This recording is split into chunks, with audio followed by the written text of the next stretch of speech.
Hello friends, नमस्ते नमस्कार। स्वागत है SKGS मस्ती चैनल पर। तो आज आप लोग इस वीडियो में बहुत ही महत्वपूर्ण टॉपिक सीखने को मिलेगा भूकंप के बारे में। इस टॉपिक में इस वीडियो में आज हम भूकंप की पूरी डिटेल के साथ चर्चा करेंगे और वीडियो के लास्ट में ये भी बताएंगे कि भूकंप आने से पहले हमको किस तरह से जानकारी मिलते हैं और उससे पहले हमको किस तरह की सावधानियां बरत सकते हैं। तो भूकंप के बारे में हम लोग जानेंगे। तो वीडियो को स्टार्ट करने से पहले मैं एक मोटिवेशन से शुरुआत करना चाहता हूं। यूं ही नहीं मिलती राही को मंजिल, यूं ही नहीं मिलती राही को मंजिल, एक जुनून सा दिल में जगाना पड़ता है। पूछा चिड़िया से कैसा बना आशियाना, बोली भरनी पड़ती है उड़ान, तिनका तिनका उठाना पड़ता है। तब देर न करते हुए हम चलते सीधा टॉपिक पर। टॉपिक है भूकंप, जिसको हम लोग अंग्रेजी में अर्थक्वेक कहते हैं। देखिए, भूकंप दो शब्दों से मिलकर बना है, भू और कंप। भू का अर्थ होता है भूमि यानी पृथ्वी, और कंप का अर्थ होता है कांपना। यानी कि सरल शब्दों में कहे तो भूमि का कांपना यानी कि पृथ्वी का कांपना या हिलना भूकंप कहलाता है। अब जहां से भूकंप उत्पन्न होती है, स्टार्ट होती है, उसको हम लोग फोकस कहते हैं, और जहां जाके भूकंप टकराती है उसको हम लोग ईपी सेंटर कहते हैं। तो चलिए देखते हैं एग्जांपल से। मान लीजिए भूकंप का फोकस है, यहां से भूकंप स्टार्ट हुआ, पृथ्वी है मान लीजिए, और यहां से स्टार्ट हुआ, इसको हम लोग फोकस को हिंदी में उद्गम केंद्र कहेंगे। और यहां से स्टार्ट हुई और जाके इस पृथ्वी पर टकरा गई, तो इस टकराने वाले भाग को हम लोग ईपी सेंटर कहते हैं, और हिंदी में इसको हम लोग अधिक केंद्र कहते हैं। तो टकराने के बाद इससे तरंग उत्पन्न होता जाता है। जिस तरह से फैलता जाएगा उस तरह से उसका क्षति कम होता जाएगा, और सबसे ज्यादा अगर क्षति होगी तो ये ईपी सेंटर पर होगी। ईपी सेंटर पर सबसे ज्यादा क्षति होगी। आपने 2015 में जो भूकंप आया था नेपाल में, देखा होगा कि उसका ईपी सेंटर नेपाल में था, और उनसे सटे नॉर्थ बिहार यूपी, जो बिहार और यूपी नेपाल से सटे हैं, उनको भी हिला दिया, लेकिन ज्यादा क्षति नेपाल में हुई। अब देखते हैं कि भूकंप के दौरान जो ऊर्जा तरंग जो मुक्त होती है, तरंग निकलती है, वो कितने तरह के निकलते हैं।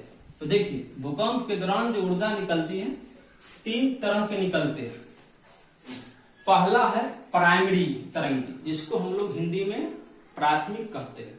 दूसरा है सेकेंडरी, जिसको द्वितीय कहते हैं, और तीसरा तरंग है लव तरंग, जिसका खोज HD लव ने किया है, इसीलिए इसका नाम लव दे दिया है। अब देखिए, इसकी स्पीड की चर्चा कर लेते हैं। तो प्राइमरी की स्पीड होती है 6 किलोमीटर प्रति सेकंड, और सेकेंडरी की जो तरंग की जो वेव होती है स्पीड 3.5 किलोमीटर प्रति सेकंड, और लव तरंग का जो स्पीड होती है 1.5 किलोमीटर प्रति सेकंड। क्षति की बात कर लेते हैं, नुकसान। तो इस प्राइमरी में सबसे कम क्षति होता है नुकसान। सेकेंडरी का क्षति औसत रहता है, न उतना ज्यादा न उतना कम। और लव तरंग की जो क्षति होती है वो सर्वाधिक होती है, यानी कि सबसे ज्यादा। आप लोग एक चीज देखते होंगे कि स्पीड तो सबसे ज्यादा है प्राइमरी का, तो क्षति तो इसको ज्यादा होना चाहिए, लेकिन यहाँ पर लव तरंग में ज्यादा क्षति हो रहा है, जो कि इसका स्पीड सबसे कम है।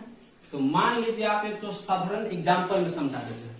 मान लीजिए कि आप सुबह में किसी से दोस्ती किए और शाम में वो दोस्ती टूट गया, तो आपको क्षति तो होगा, लेकिन उतना क्षति नहीं होगा जितना होना चाहिए। क्या कहते हो, अब ये तो दोस्ती किए थे, सुबह में टूट गया, जाने दीजिए। अब वही दोस्ती आपको 2 महीना 3 महीना से है, उसको बनाने में कुछ समय लगा, वो टूटेगा तो थोड़ा क्षति होगा। लेकिन वही दोस्ती आपको 4-5 साल से है, 9वां साथ किए, 10वां में साथे पढ़े, इंटर में साथे पढ़े, और वहां के बाद जो दोस्ती टूटता है तो वो थोड़ा ज्यादा आघात होता है, यानी कि जो देर से आती है और उसको जाने के बाद बहुत सारे दर्द होता है। तो यहाँ पर देखिए, क्षति सबसे ज्यादा लव तरंग में होगी, इसलिए इसका नाम भी लव दिया है। हालांकि इस वैज्ञानिक का नाम था HD लव, तो उसके ऊपर ये लव तरंग। देखिए, अब देखिए, मान लेते हैं कि देखिए ये जो प्राइमरी तरंग है इसका स्पीड ज्यादा होता है, यानी कि आया और चला गया। देखिए ये आता है और ऐसे ऐसे ऐसे ऐसे चल जाता है, लेकिन ये जो है सेकेंडरी तरंग ये थोड़ा इसको हिलाते इस तरह से जाता है, और लव तरंग जो है ये पूरे धरती को पूरे ऊपर नीचे आकर के जाता है, यानी कि ये पूरी धरती को स्थिर से हिला डुला के एकदम जैसे उसको क्षति कर देता है। तो सबसे ज्यादा अगर क्षति पूछेगा तो लव तरंग में होती है। कौन तरंग में? लव तरंग।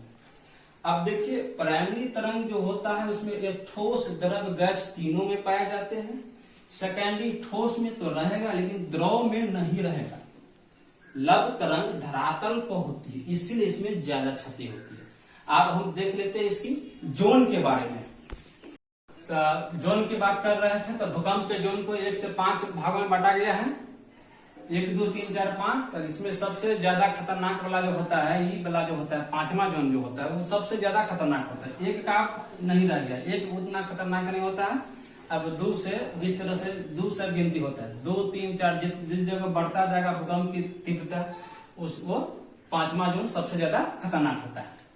तो देखिए हम लोग किस जोन में आते हैं। देखिए जैसे 5वां जोन में आने वाला, देखिए भारतीय इलाका कुछ कश्मीर है, हिमाचल प्रदेश है, उत्तराखंड है, नेपाल है, और नेपाल से सटे बिहार, यूपी, ये सब 5वां जोन में आता है। आगे देखेंगे कि भूकंप के अध्ययन को क्या कहेंगे। तो भूकंप के जो अध्ययन करते हैं, जो उसको पढ़ते हैं, उसको हम लोग सिस्मोलॉजी कहेंगे। भूकंप मापने वाले यंत्र को क्या कहेंगे। तो भूकंप मापने वाले यंत्र को सिस्मोग्राफ कहेंगे, यानी कि भूकंप को मापने वाले यंत्र को सिस्मोग्राफ कहेंगे। परीक्षा के दृष्टिकोण से तीनों क्वेश्चन बहुत इंपॉर्टेंट है। अध्ययन, यंत्र, ये सब बार बार टॉपिक सब पूछ देता है क्वेश्चन से। और भूकंप की तीव्रता को मापता है जो रिएक्टर स्केल, यानी कि कितना रिएक्टर का था, 8.5, 7.5, तो उसको हम लोग रिक्टर पैमाना कहेंगे। रिक्टर पैमाना भूकंप की तीव्रता को मापा जाता है। अब हम लोग समझेंगे कि भूकंप आने से पहले जानकारी कैसे प्राप्त करते हैं। भूकंप की भविष्यवाणी, भूकंप की भविष्यवाणी। तो वर्तमान में भूकंप की कोई भविष्यवाणी नहीं है। भूकंप की कोई भविष्यवाणी नहीं है अभी तक, लेकिन कुछ कुछ ऐसे है जो उसको हम लोग जानकर सावधानी प्राप्त कर सकते हैं। जैसे भूकंप आने से पहले वायुमंडल में रेडॉन गैस जो है, रेडॉन गैस जो है ज्यादा हो जाता है, रेडॉन गैस की मात्रा बढ़ सकता है। अगर जब ये वायुमंडल में रेडॉन गैस बढ़ रहा है तो समझ लेना कि भूकंप आने वाली है। और कुछ कुछ जानकारी कुछ एनिमल्स में पाया जाता है, जानवर में, जैसे हो गया कुत्ता, बिल्ली, सियार। तो इस जानवर समेत भूकंप आने से पहले कुछ देर पता चल जाता है, तो ये सब भागने का कोशिश करता है। तो इन सब को हम देखकर भूकंप आने से सावधानी बरत सकते हैं। अब कि भूकंप से बचने का उपाय, तो भूकंप से बचने का उपाय आप लोगों को मालूम होगा कुछ, लेकिन कुछ हम 1-2 इंपॉर्टेंट बता देते हैं। जैसे कि होता है कि भूकंप आने आती है तो उस समय हमें खुले मैदान में भागना चाहिए, पेड़ की नजदीक नहीं रहना चाहिए, बिजली के खंभे की नजदीक नहीं रहना चाहिए। और अगर आप किसी 5 मंजिल 10 मंजिल पर है और वहां भूकंप आ गए तो वहां पर भागने में आप असमर्थ हैं, वहां से आप भाग नहीं सकते हैं।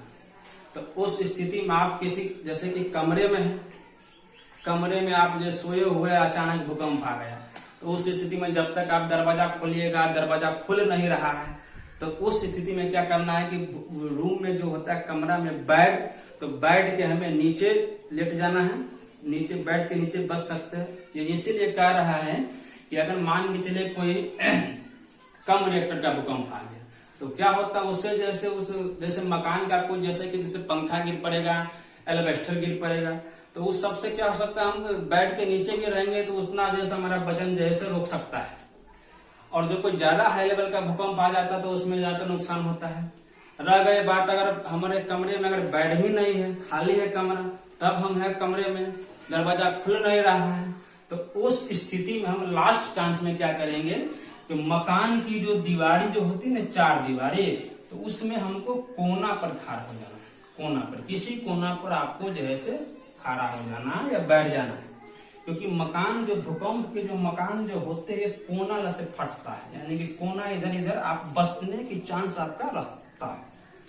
तो इसीलिए भूकंप से ये सावधानी बरत सकते हैं। तो भूकंप आने से पहले हम लोग ये रेडॉन गैस जो बढ़ जाता है उससे हम पता कर सकते हैं। भूकंप आने से ये सावधानी बरत सकते हैं। तो आप लोग समझ गए होंगे इस वीडियो में। तो कैसा लगा आप लोग का वीडियो जरूर आप लोग कमेंट बॉक्स में लिखिएगा और हमारे इस चैनल को लाइक, सब्सक्राइब और शेयर करते रहिएगा दोस्तों तक। धन्यवाद। अगले वीडियो तक।